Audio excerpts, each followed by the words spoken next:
On vous souhaite la bienvenue à ericlatour.com. Une école de chez nous, l'école secondaire Joséphine d'Endurant, a reçu un prix.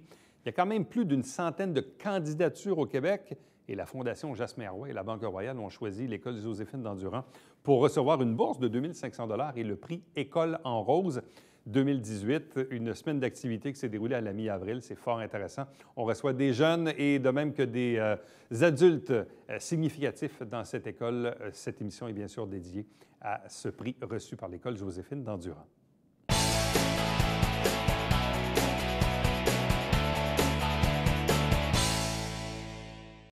Excellente nouvelle parce qu'elle émane de chez nous, ici, dans la région de Saint-Jean-sur-Richelieu, la Fondation Jasmer Roy et la Banque Royale du Canada qui ont remis le prix École en rose 2018 pour la lutte contre l'intimidation en milieu scolaire à l'école Joséphine d'Endurant de Saint-Jean-sur-Richelieu. C'est un prix qui s'accompagne d'une bourse de 2 500 $. Mais on va parler aussi de ce vœu qui était émis de la part du comité étudiant, du conseil étudiant de l'école Joséphine d'Endurant et de cette semaine particulière également qu'on a vécue à la mi-avril. 3 invités pour en parler.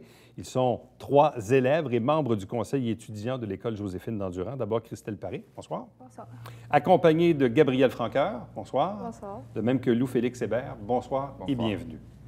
Bon, expliquez-nous tout d'abord, qu'est-ce qui vous a mené au projet en tant que tel? On sait que depuis quelques années, dans nos écoles, on essaie d'entamer beaucoup de prévention, l'intimidation, dire non au harcèlement, à l'homophobie, etc., etc. Donc, il y a un mouvement qui est dans l'air. Comment ça s'est traduit dans votre conseil étudiant pour qu'on en arrive à planifier la fameuse semaine dont on va parler? Bien, dans le fond, nous, on voulait faire une activité pour contrer l'intimidation parce qu'on trouvait que c'était un fléau beaucoup trop grand dans notre société. Puis on voulait trouver un moyen de le faire sans nécessairement toujours se rapporter aux choses qu'on connaît déjà. Puis c'est de là qu'il est parti. On a décidé de partir la Semaine rose.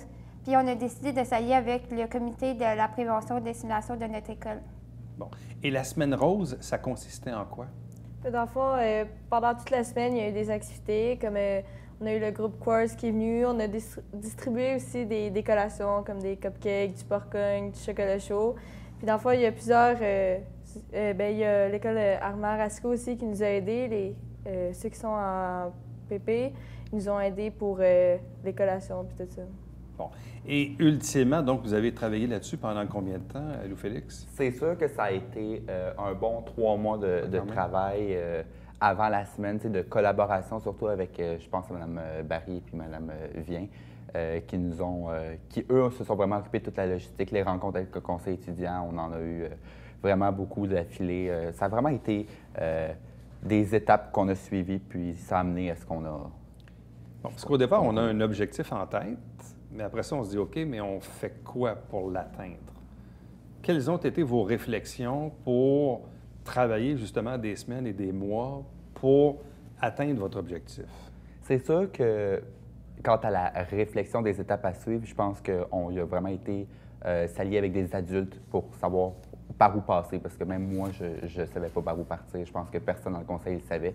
Fait que c'est sûr que le comité de prévention de l'intimidation nous a vraiment aidés là-dessus, puis c'est eux qui ont un peu établi l'échéancier des choses qu'on avait à faire. Puis... La Journée rose, Journée internationale contre le harcèlement, la discrimination, l'homophobie, la transphobie, la transmisogynie à travers le monde. Donc ça se déroule le 12 avril. Vos activités se sont tenues entre le 16 et le 19 avril à l'intérieur des murs de l'école. Donc, et je voyais d'ailleurs, puis je veux quand même le montrer parce que moi, je trouve que l'affiche, elle est quand même assez frappante. Expliquez-nous ça, vous avez distribué ça, vous avez mis ça à peu près sur toutes les portes de l'école? Oui, bien ça, c'est un projet que j'avais parti il y a 2 ans avec une ancienne élève de l'école pour dénoncer l'intimidation. Puis on a décidé de partir de ce projet-là pour la Semaine rose, puis d'en distribuer un peu partout sur les murs de l'école ainsi que sur les portes des classes. Donc, ça dit respect des différences, intimidation, on dénonce. Et là, je trouve ça intéressant parce qu'il y a les émoticônes, on dit « ne finis pas comme eux ». Et là, on voit qu'ils sont, disons, plutôt amochés ou assez discrets. Donc, ça frappait quand même l'imaginaire, là. C'était ça l'idée? Oui. Dans le fond, il y a aussi un code QR. Dans le fond, c'est plus facile pour les élèves de pouvoir dénoncer. Tu peux le scanner avec ton téléphone. Il y a aussi le même code QR dans notre agenda. Puis sinon, bien, dans le code QR, il y a un site Internet. Fait que tu peux aller dénoncer par cette manière-là aussi. Fait que c'était une manière pour les élèves de dénoncer plus facilement. Avez-vous senti, soit cette année ou même au fil des ans, un changement de mentalité de la part de vos collègues de classe à l'égard de l'intimidation en général? Parce que, moi, exemple, je suis allé à la polyvalente Armasco dans des années où il y avait quoi, 1700, 1800 personnes dans le bâtiment. Puis l'intimidation, hein, c'est très vicieux, ça s'installe tranquillement, puis c'est comme, pour le renverser, ça prend un contre-pouvoir. Il faut qu'il y ait une majorité de gens qui disent non à ça.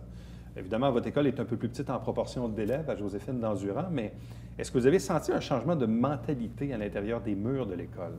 C'est sûr que moi, je ne peux pas parler pour les années d'avant. Je suis là depuis seulement cette année. Par contre, durant la semaine, la partie où est-ce que j'ai été là, j'ai vraiment senti un mouvement mobilisateur des élèves. Ils étaient conscients de ce qu'on faisait puis de ce que ça représentait. Puis je pense que c'était ça l'objectif en tant que tel de la Semaine rose. Ils étaient conscients que c'était un problème qu'il fallait régler. Puis je pense que la majorité des élèves nous appuyaient là-dedans. Sentez-vous, je pose la question à Gabriel, mais tu sais, si parfois tu avais un ami, un collègue qui en profiterait pour faire un commentaire désobligeant à l'intérieur envers quelqu'un, est-ce que tu penses que rapidement, il y a quelqu'un qui dirait « Hey, non, ça passe pas, là. Ça, tu peux pas faire ça. Tu peux pas dire ça. » Est-ce que tu sens qu'il y a comme une conscience qu'on a maintenant à l'égard de propos qui peuvent s'avérer être du harcèlement ou de l'intimidation? Bien, honnêtement, je trouve que les profs sont beaucoup plus sensibilisés, puis ils empêchent beaucoup plus ça qu'avant. Mais des élèves, on l'entend encore beaucoup trop, mais c'est sûr que c'est beaucoup moins pire que les années d'avant. Il y a beaucoup de travail qui a été fait, mais il y a encore beaucoup à faire. Parce que, tu sais, parfois, je sais pas, tu es en train de dîner, tu es à la cafétéria, puis là, bien, les gens s'amusent, ils regardent quelqu'un passer, commencent à faire des commentaires, puis les gens se mettent à rire, alors que c'est pas du tout drôle. Mais tu sais, ce genre de situation-là, des fois, auquel on est confronté, puis l'effet de groupe fait que tout le monde rit pour se rendre compte finalement que ça n'a pas sa place. Tu sais, quand on parle de changement de mentalité, c'est un peu ça. C'est qu'il y a quelqu'un qui lève la main et qui dit « Non, regarde, c'est pas drôle ce que tu dis là, en ce moment. » Tu sais, quand tu dis, toi, tu sens que ça a changé, que les mentalités ont changé? Oui, ça a vraiment changé. Tu sais, il y a beaucoup moins d'effets de groupe. Comme, admettons, on va beaucoup moins le voir. Qu'est-ce que vous avez fait? Parce que je vois aussi que vous avez, on dit, une activité de mobilisation a permis de réaliser des gros panneaux avec un immense bonhomme. Qu'est-ce que c'est, ça? Bien, nous, on est parti, on a fait un panneau blanc, puis on a dessiné comme un bonhomme dessus, puis on a fait une main, puis les élèves, ils pouvaient venir étamper leur pouce sur le panneau. Puis c'était écrit « Le respect des différences ». Bon, je m'engage au respect des différences. Je m'engage au respect des différences. Donc, et ça, quoi, c'était un gros bonhomme avec des pancartes. Ça ressemblait à quoi? Bien, c'est un gros carton blanc, puis vraiment grand. Puis dans le fond, il y a une prof d'art plastique qui nous aidait dans le comité étudiant qui a dessiné le bonhomme et puis la phrase « Moi, je m'engage au respect des différences ». Puis on a invité les élèves pendant la journée officielle qu'on a faite à l'école d'apposer leur pouce. Dans le fond, on avait des pots de peinture mauve et rose, puis d'apposer leur pouce sur le bonhomme pour dire qu'ils s'engageaient. Et les gens ont beaucoup participé? Oui. Ouais. Là, vous avez une vidéo aussi, Louis-Félix? Dans le fond, c'était la vidéo pour le signalement. Ce que j'avais compris, là, ça a vraiment été leur partie. Mais oui, il y a eu une vidéo qui a été diffusée à la cafétéria pour montrer justement le signalement 2.0, comment ça fonctionnait, comment est-ce que tu peux y arriver. Bien, c'est super simple. Tu scannes avec ton téléphone, tu as un lien qui apparaît, tu cliques dessus et voilà, puis tu remplis le formulaire. Le formulaire est automatiquement envoyé à un enseignant, bien, une personne ressource de l'école, comme je pense encore à Mme Barry et Mme Vien. Eux peuvent prendre le dossier en charge et vraiment régler le problème à la source. Bon. Est-ce que vous sentez aussi qu'il y a une meilleure compréhension entre les deux mots suivants? C'est-à-dire, souvent, quand on est jeune, on dit « il ne faut pas stouler, hein? Stool » ou « dénoncer ». Est-ce que les gens font une distinction entre stouler quelqu'un et dénoncer quelqu'un ou dénoncer une situation? Bien, je pense que oui, il y a beaucoup une mobilisation qui est faite parce que s'il n'y aurait pas eu de mobilisation, on n'aurait pas pu en parler autant. Puis je pense que c'est important de le faire pour que les jeunes comprennent que c'est inacceptable et il ne faut plus en dire ça. Bon. Le fait d'être reconnu par la Fondation Jasmin Roy, c'est quand même une belle reconnaissance, Gabrielle? Oui, en effet. Dans le fond, on s'en attendait pas vraiment. les professeurs qui nous ont suivis au cours de la semaine rose ne nous l'avaient pas parlé. Puis fait qu'on est arrivé, puis on était comme un peu surpris qu'on ait gagné ce prix-là. Donc, c'est une belle reconnaissance. Effectivement, tu sais, je pense à Mme Barry quand je suis rentrée dans son bureau, j'ai quelque chose à te faire lire. Elle m'a fait lire la lettre. On a vraiment gagné. Puis elle non plus, elle s'attendait pas. Je pense pas qu'elle s'y attendait. J'ai soumis la candidature comme ça. Puis pour vrai, on s'y attendait pas du tout. Puis le lundi d'après, on avait une conférence de presse. Puis notre prix. Fait que oui, c'est sûr que c'est une super belle reconnaissance. Ça montre les efforts qu'on a mis dessus. Bon, là, vous avez amené aussi un peu de couleur sur la table avec des paparmanes roses. Vous avez également, vous portez des bracelets, soit rose et mauve. Là, moi, j'ai le mauve ici. Qu'est-ce qu'ils veulent dire, ces bracelets en question? Bien, ça, c'est des bracelets qu'on a distribués aux élèves pendant la journée officielle le 19 avril. Puis, c'est des bracelets qui veut dire le respect. Fait que quand tu portes le bracelet, tu t'engages personnellement à respecter les autres et les différences. OK. Et donc, est-ce que pas mal tout le monde les ont portés? Et les porte encore aujourd'hui? Bien, dans la première semaine, ça a été vraiment porté, mais là, plus que le temps avance, plus que les élèves l'enlèvent. Mais tu sais, vu qu'ils l'ont porté, ça symbolise vraiment quelque chose pour nous. Puis, tu sais, c'est pas juste une semaine que tu vas respecter les autres. Bon. Là, vous deux, vous êtes en secondaire 5, donc là, pour vous, ça se termine bientôt à Joséphine d'Endurant. Toi, il te reste encore une autre année. Est-ce que tu comptes être actif encore un peu l'an prochain dans différentes causes, différents événements?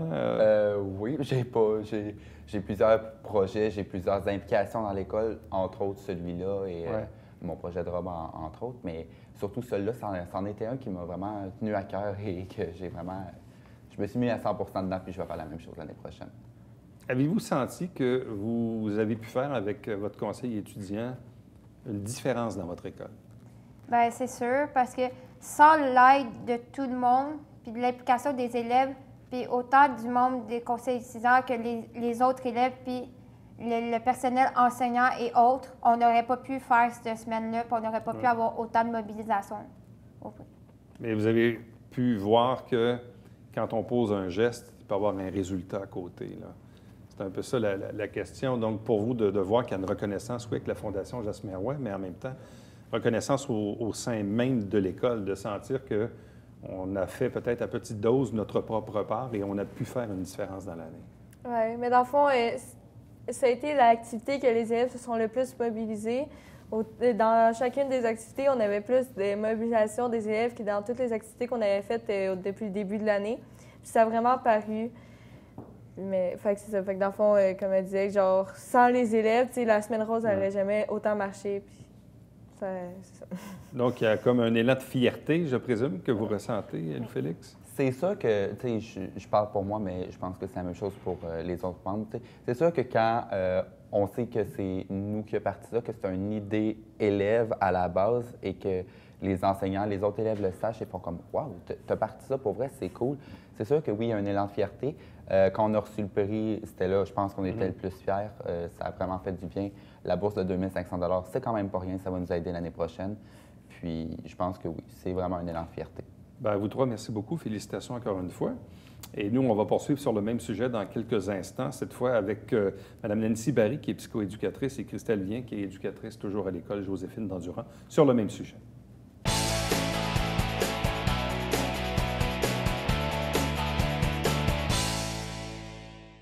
Mesdames et messieurs, bonjour et bienvenue à la Justice entre nous. Mon nom est Serge.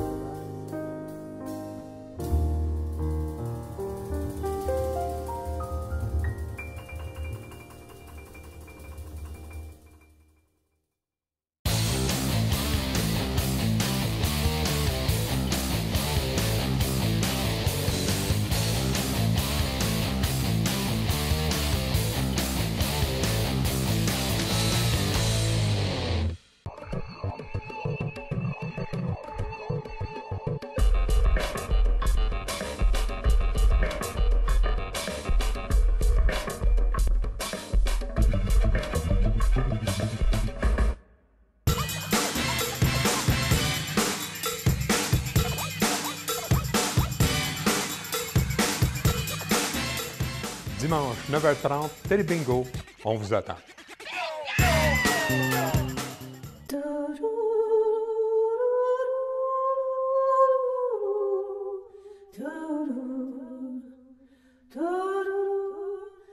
Coulisses Bêta, jeudi 19h.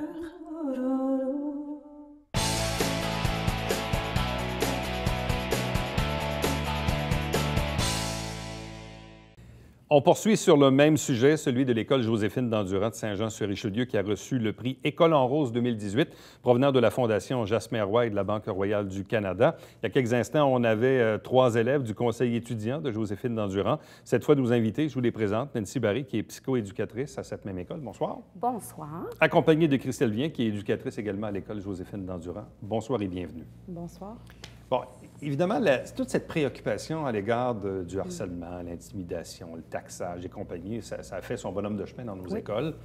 Après ça, je présume que comme adulte qui travaillait dans ces écoles-là, il faut trouver aussi la participation de la part des élèves. Donc, comment ça se met en œuvre? Autrement dit, qu'on passe de la parole aux actes, comment ça se traduit dans une école comme la vôtre? Bien, moi, ma vision en tant qu'intervenante, bien, je pense que c'est d'impliquer les élèves dans des actions, justement, de s'engager, de leur proposer des projets pour qu'ils puissent s'engager. Parce que c'est qu'ils sont ils sont un modèle pour leurs amis. Fait qu'ils peuvent influencer positivement en étant engagés, d'être visibles pendant justement toutes les activités de la semaine. Peut-être sans s'en rendre compte, ils ont peut-être influencé plusieurs de leurs amis. Et c'est ça, je pense qu'ils sont des agents multiplicateurs. Mais ça, c'est un terme qui est même un peu à la mode aujourd'hui. On regarde le phénomène avec les médias sociaux.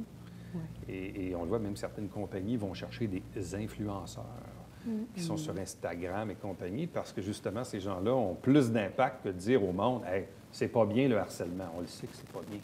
C'est comme les paquets de cigarettes, on dit « C'est pas bien de fumer. » On le sait que c'est pas bien de fumer. Donc, c'est facile de le dire, mais tant qu'on les implique pas, la prise de conscience ne doit pas être la même. Oui, tout à fait. En fait, c'est un peu de dire que avec un adulte qui le dit, qui transmet le message, c'est une chose, mais quand c'est un jeune qui traduit le même message, ça n'a pas le même impact, mais pas du tout. Ça vient concrétiser les paroles, les valeurs qu'on véhicule et tout ça. Ça vient donner l'exemple, en fait. Et comment chez vous, on se dit, OK, parce que vous avez un comité, hein, c'est ça? Vous avez on a un comité de prévention d'intimidation puis de la violence. Bon, auquel vous demandez l'intervention ou la participation du conseil étudiant? Oui. Ça, c'est quelque chose que pour moi, ça a toujours été important d'impliquer les jeunes, de partir des jeunes. Puis c'est comme je vous dis, ça fait partie des pratiques efficaces. Là. Si on va voir dans la littérature, de les impliquer. Donc, pour moi, ça a toujours été... C'est sûr que ça fait peut-être 6 ans, là, à peu près, qu'on travaille à mettre des choses en place, mais depuis les 2-3 dernières années, on est plus dans l'action. Et c'est là qu'on voit là, que la mobilisation se fait beaucoup plus en travaillant en collaboration. Quelles ont été vos réactions quand les jeunes vous ont proposé leur semaine thématique? Bien, on était emballés, vraiment, de faire ça avec eux. On était fiers aussi d'eux, que ça parte d'un désir, d'un besoin d'un élève et non d'un adulte, encore une fois. Pour nous, on était très, très fiers, puis on était très contents de pouvoir les épauler là-dedans, puis de pouvoir collaborer avec eux, là. Bon, évidemment, vous êtes là pour les aider, pour les encadrer et tout ça, les coacher aux besoins. Mais quelles ont été vos propres réactions une fois la semaine terminée, quand vous avez vu le résultat? J'étais impressionnée parce que ça fait quand même quelques activités qu'on essaie d'organiser, puis c'est ça, de mobiliser les jeunes, le personnel à faire une différence par des gestes concrets. Mais la semaine, ça a été vraiment... Je pense que le fait de faire une semaine, ça a permis justement de créer un engouement. On avait des messages qu'on faisait à tous les matins à l'intercom. Il y avait de la musique aussi, des chansons thématiques, toujours avec notre thème. On préparait, on invitait les jeunes à venir à nos activités. Donc, on a vraiment créé un climat ou une ambiance, un engouement pour les amener à participer. Comment on peut mesurer l'impact à l'intérieur des murs de l'école? Tantôt, je posais la question un peu aux jeunes. Est-ce qu'il y a un avant et un après? Autrement dit, le harcèlement, la discrimination, le taxage, bon, on sait que c'est pas bien de le faire. Là, on a une semaine, évidemment, qui renforce ces grands principes-là. Est-ce qu'on sent qu'il y a comme une pression positive où il y a un degré de tolérance maintenant qui est beaucoup plus élevé à l'égard de ce genre de comportement-là?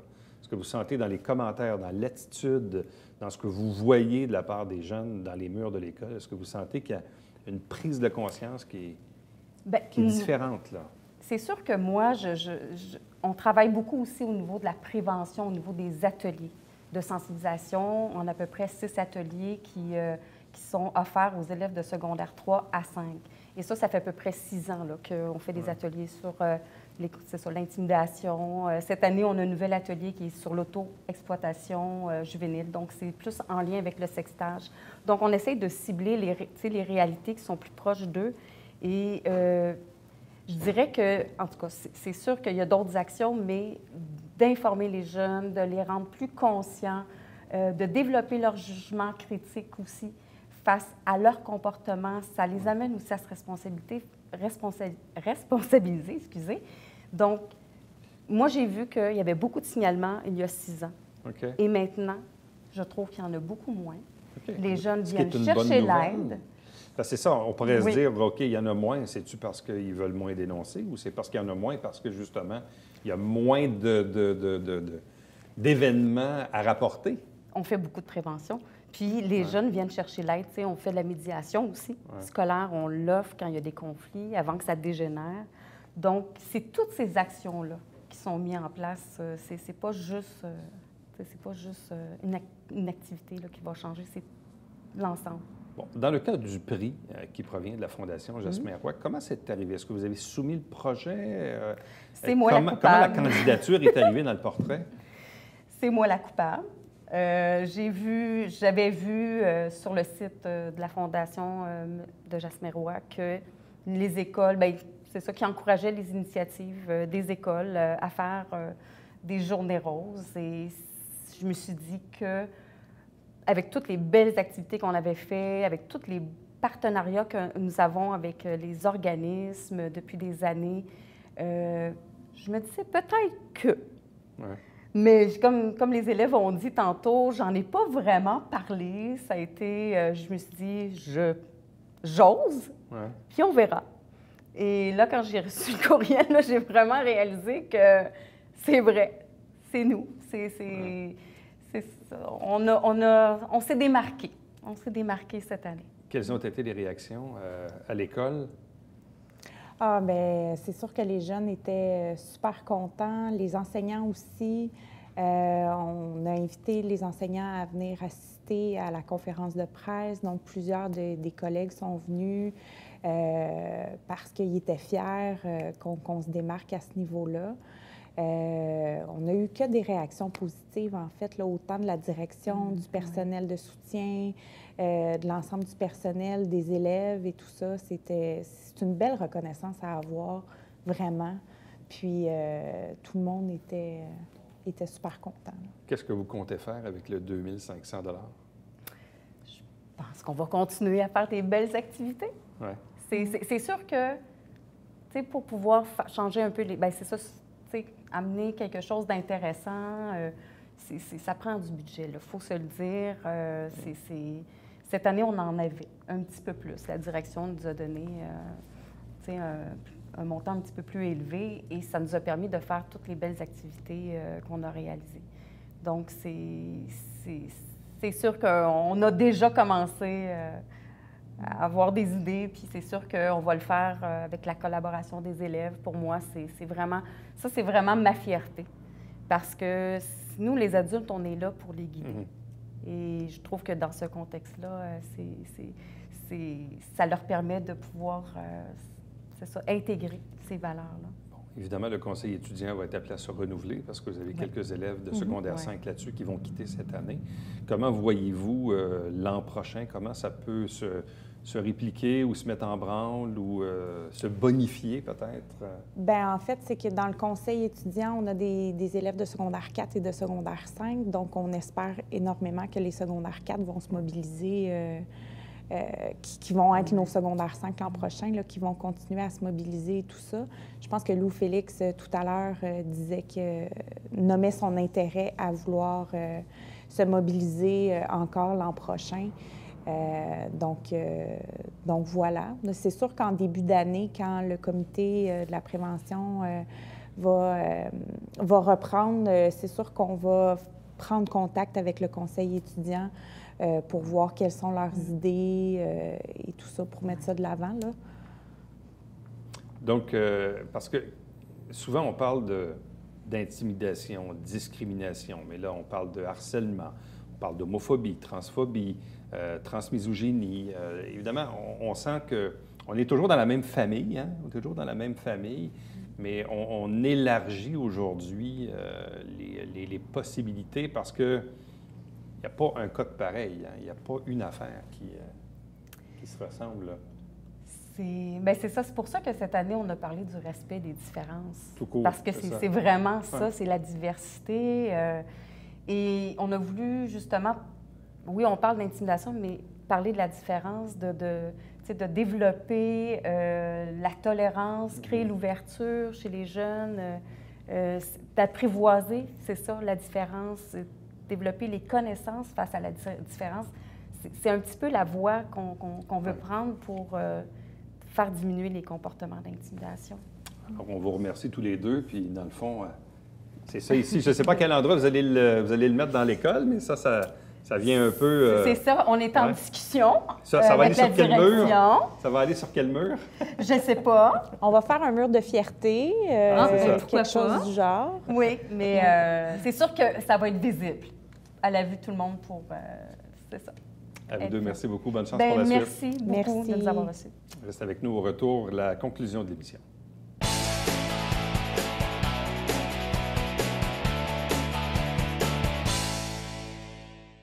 Jusqu'au 1er juillet, à la coopérative d'artistes Artaud, au 37 de la rue Saint-Jacques, il y a bien sûr un collectif estival. Donc, allez faire un tour à cette galerie sur la rue Saint-Jacques, ça vaut la peine. Chaque semaine, un résumé des travaux du Conseil de ville de Saint-Jean-sur-Richelieu via l'émission qui porte le nom de la ville, Saint-Jean-sur-Richelieu. L'émission se retrouve également sur notre site Internet si parfois vous la manquez. Et puis, entre-temps, si vous désirez me joindre, par courriel, Éric Latour en un mot, à commercial tvhr9.com. À demain.